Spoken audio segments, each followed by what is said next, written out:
Sa tingin ko ay medyo naiwan talaga kami. Kasi sa totoo lang talaga sa Kiminawit, bibihira lang po yung turista na foreigner na nakakarating sa lugar namin.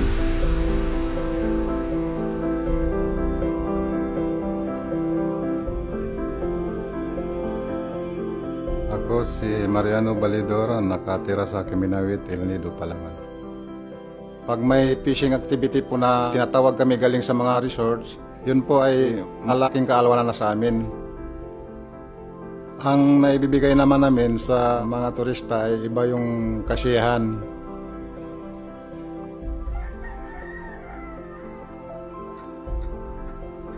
Sa anak ko po na si Josemare, ang pangarap ko po sa kanya, katulad din po ng pangarap niya na maging chef balang araw, pangarap ko rin po para yan sa kanya.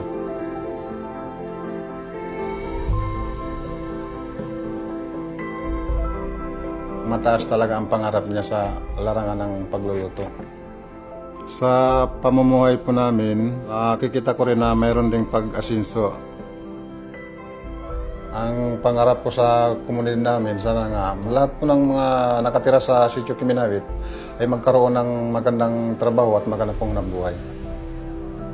Ngayon naman po, sa pagpasok ng tulong ng El Nido Resort, nakikita ko na medyo maganda ang bunga po nito para sa amin.